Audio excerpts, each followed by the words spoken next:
ತುಂಬ ಫಾಸ್ಟಾಗಿ ತುಂಬ ರುಚಿಯಾಗಿ ಆಗುವಂತಹ ಒಂದು ಸಾಂಬಾರು ಅಂತೇಳಿದರೆ ಈ ಬೇಳೆ ಸಾಂಬಾರು. ನಮಗೆ ಏನಾದರೂ ಅಡುಗೆ ಮಾಡಬೇಕು, ಅಯ್ಯೋ ಈ ಬೇರೆ ಏನೂ ತರಕಾರಿ ಇಲ್ಲ ಅಂತ ಹೇಳಿದಾಗ ಅರ್ಜೆಂಟಲ್ಲಿ ಮಾಡಿಬಿಡ್ಬೋದು. ತುಂಬ ಸಖತ್ತಾಗಿರುತ್ತೆ, ತುಂಬ ಸೂಪರಾಗಿರುತ್ತೆ. ಇವಾಗ ನಾನು ಬೇಳೆ ಸಾರನ್ನ ಮಾಡ್ತಾಯಿದ್ದೀನಿ.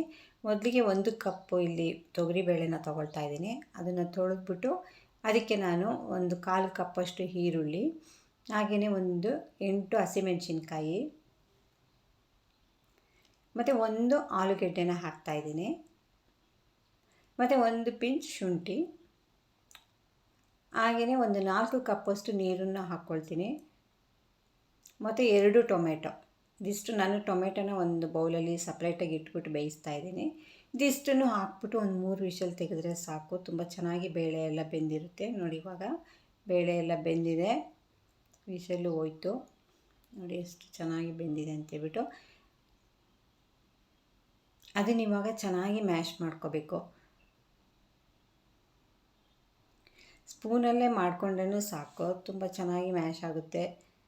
ತುಂಬ ಫಾಸ್ಟಾಗಿ ಆಗುತ್ತೆ. ನಮಗೆ ಅರ್ಜೆಂಟಾಗಿ ಏನಾದರೂ ಸಾಂಬಾರು ಮಾಡಬೇಕು ಅಂತೇಳಿದರೆ ತುಂಬ ಟೇಸ್ಟಿಯಾಗಿರುತ್ತೆ, ತುಂಬ ಚೆನ್ನಾಗಿರುತ್ತೆ. ನೋಡಿ, ಇವಾಗ ಈ ಸಾಂಬಾರು ಜೊತೆ ಒಂದು ಉಪ್ಪಿನಕಾಯಿನೋ ಒಂದು ಹಪ್ಳನೋ ಅಥವಾ ಒಂದು ಸಂಡಿಗೆನೋ ಇದ್ದರೆ ತುಂಬ ಸಖತ್ತಾಗಿರುತ್ತೆ.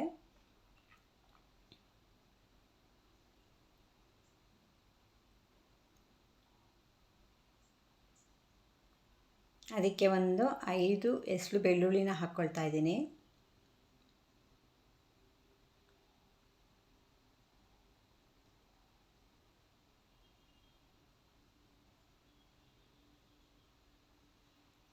ಇದು ರೈಸ್ಗೆ ಮತ್ತು ಇಡ್ಲಿಗೆ ಇದಕ್ಕೆಲ್ಲನೂ ತುಂಬಾ ಚೆನ್ನಾಗಿರುತ್ತೆ. ಅಪರೂಪಕ್ಕಂತೂ ಯಾವಾಗ ಬೇಕಾದ್ರೂ ನಾವು ಮಾಡ್ಕೋಬೋದು. ತುಂಬ ಸೂಪರಾಗಿರುತ್ತೆ ಇದು. ಸೈಡ್ಸ್ ಏನಾದರೂ ಇದ್ದರೆ ಈ ಸಾಂಬಾರು ತುಂಬ ಫಾಸ್ಟಾಗಿ ಆಗುತ್ತೆ. ಚೆನ್ನಾಗಿರುವಂಥ ಬೇಳೆ ಸಾರು ಎಷ್ಟು ಚೆನ್ನಾಗಿ ರೆಡಿ ಆಗ್ತಾಯಿದೆ ಅಂತ ಹೇಳಿದರೆ, ನಾವೆಲ್ಲಾದರೂ ಹೊರಗಡೆ ಹೋಗ್ಬೇಕಂದ್ರೆ ಇದನ್ನು ಮಾಡಿಟ್ಬಿಟ್ಟು ಹೋಗ್ಬೋದು. ಇಲ್ಲಿ ನಾನು ಒಂದು ಅರ್ಧ ಟೇಬಲ್ ಸ್ಪೂನಷ್ಟು ಅರಿಶಿನ ಪುಡಿ ಮತ್ತು ರುಚಿಗೆ ತಕ್ಕಷ್ಟು ಉಪ್ಪನ್ನು ಕೂಡ ನಾನು ಇಲ್ಲಿ ಹಾಕ್ಕೊಳ್ತಾ ಇದ್ದೀನಿ. ಹಾಕ್ಕೊಂಡು ಒಂದು 2 ರಿಂದ 3 ನಿಮಿಷ ಚೆನ್ನಾಗಿ ಕುದಿಸ್ಬೇಕು ಇದನ್ನು.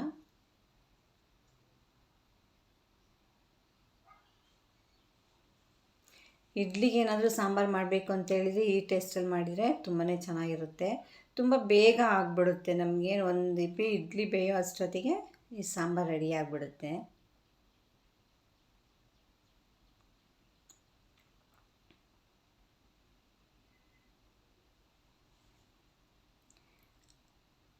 ಸಾಂಬಾರು ಬೇಯ್ತಾ ಇದೆ. ಇದಕ್ಕೆ ನಾನು 2 ಟೇಬಲ್ ಸ್ಪೂನಷ್ಟು ಹುಣಸೆ ಹಣ್ಣಿನ ರಸನೂ ಕೂಡ ಹಾಕ್ಕೊಳ್ತಾ ಇದ್ದೀನಿ.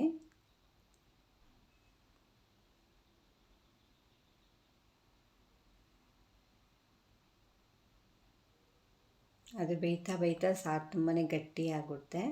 ಬೇಕಂತ ಹೇಳಿದ್ರೆ ನಮಗೆ ಒಂದು ಸ್ವಲ್ಪ ನೀರನ್ನು ಕೂಡ ನಾನಿಲ್ಲಿ ಆ್ಯಡ್ ಮಾಡ್ಕೋಬೋದು.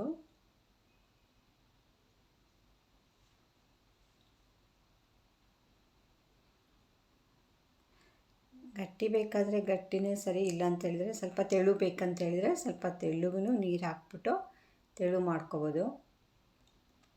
ನೋಡಿ ಎಷ್ಟು ಚೆನ್ನಾಗಿ ಕುದೀತಾ ಇದೆ. ಈಗ ನಾನಿಲ್ಲಿ 1 ಕಪ್ ಆಗೋಷ್ಟು ನೀರನ್ನು ಹಾಕ್ಕೊಳ್ತಾ ಇದ್ದೀನಿ.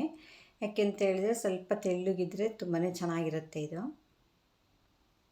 ಹಾಗೆಯೇ ಈಗ ಸಾಂಬಾರು ರೆಡಿ ಆಯಿತು. ಅದಕ್ಕೆ ನಾನು ಸ್ವಲ್ಪ ಕೊತ್ತಂಬರಿ ಸೊಪ್ಪನ್ನು ಕೂಡ ಆ್ಯಡ್ ಮಾಡ್ಕೊಳ್ತಾ ಇದ್ದೀನಿ.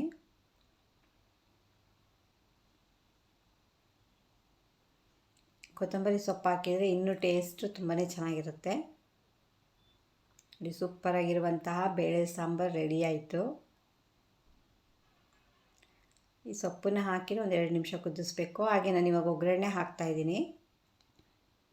ಇಲ್ಲಿ ನಾನು 2 ಟೇಬಲ್ ಸ್ಪೂನ್ ಎಣ್ಣೆ ಮತ್ತು 1 ಟೇಬಲ್ ಸ್ಪೂನಷ್ಟು ಸಾಸಿವೆನ ಹಾಕ್ಕೊಳ್ತಾ ಇದ್ದೀನಿ.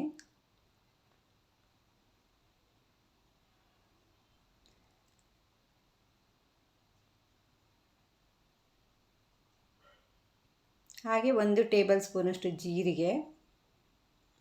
ಜೀರಿಗೆ ಇದು ಫ್ಲೇವರ್ ಕೊಡುತ್ತೆ ಮತ್ತು ಡೈಜೆಷನ್ನು ಚೆನ್ನಾಗಿರುತ್ತೆ. ಹಾಗೆಯೇ ಒಂದು 4 ಬೆಳ್ಳುಳ್ಳಿನೂ ಕೂಡ ಇಲ್ಲಿ ಜಜ್ಜಿಬಿಟ್ಟು ಹಾಕ್ಕೋಬೇಕು ಇದನ್ನು ಒಗ್ಗರಣೆಗೆ.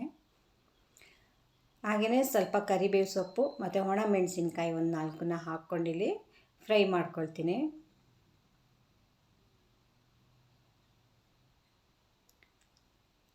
ಇದು ಒಂದು 30 ಸೆಕೆಂಡ್ಸ್ ಅಷ್ಟೇ ಸಾಕು, ಅಷ್ಟರೊಳಗಡೆ ಫ್ರೈ ಆಗಿಬಿಡುತ್ತೆ.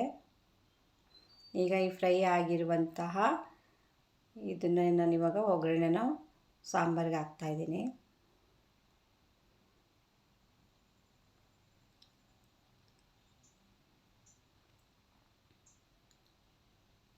ಸೂಪರ್ ಟೇಸ್ಟಿಯಾಗಿರುವಂಥ ಎಲ್ಲದಕ್ಕೂ ಮ್ಯಾಚ್ ಆಗುವಂಥ ಸಾಂಬಾರು ರೆಡಿಯಾಗಿದೆ. ತುಂಬ ಚೆನ್ನಾಗಿರುತ್ತೆ ಇದು. ರೈಸ್ ಜೊತೆ ಅಂತೂ ತುಂಬಾ ಸೂಪರಾಗಿರುತ್ತೆ. ನೀವು ಸಹ ಒಂದು ಸಲ ಟ್ರೈ ಮಾಡಿ, ಹೇಗಿತ್ತು ಅಂತೇಳ್ಬಿಟ್ಟು ನನಗೆ ಕಮೆಂಟ್ ಮಾಡಿ ಹೇಳಿ. ಮತ್ತು ಯಾರ್ಯಾರು ನನ್ನ ಚಾನಲ್ನ ಸಬ್ಸ್ಕ್ರೈಬ್ ಮಾಡಿಲ್ಲ, ಪ್ಲೀಸ್ ಸಬ್ಸ್ಕ್ರೈಬ್ ಮಾಡಿ, ಲೈಕ್ ಮಾಡಿ, ಶೇರ್ ಮಾಡಿ. ಮತ್ತು ನನ್ನ ಚಾನಲ್ನ ನೋಡ್ತಾ ಇರಿ, ನನಗೆ ಸಪೋರ್ಟ್ ಮಾಡಿ. ನೋಡಿ ಎಷ್ಟು ಚೆನ್ನಾಗಿ ಬೇಳೆ ಸಾಂಬಾರು ರೆಡಿಯಾಗಿದೆ. ಇದು ಒಂಥರ ದಿಢೀರ್ ಸಾಂಬಾರು ಅಂತ, ಬೇಗ ರೆಡಿಯಾಗಿ ಫಾಸ್ಟಾಗಿ ಆಗಿಬಿಡುತ್ತೆ. ನಮಗೇನು ಒಂದು ಕಡೆ ರೈಸ್ಗೆ ಇಟ್ಕೊಂಡು ಇನ್ನೊಂದು ಕಡೆ ನಾವು ಈ ಥರ ಬೇಳೆ ಸಾಂಬಾರು ಮಾಡ್ತೀನಿ ಅಂತೇಳಿದರೆ ಎರಡೂ ಒಟ್ಟಿಗೆ ಆಗಿಬಿಡುತ್ತೆ. ಒಂದು ಚಿಕ್ಕದೊಂದು ಆಲೂಗೆಡ್ಡೆ ಹಾಕಿದರೆ ಇದ್ರ ಟೇಸ್ಟ್ ಇನ್ನೂ ಚೆನ್ನಾಗಿರುತ್ತೆ. ನೋಡಿ ಇವಾಗ ಸೂಪರಾಗಿರುವಂಥ ಸಾಂಬಾರು ರೆಡಿಯಾಗಿದೆ. Okay friends, thank you.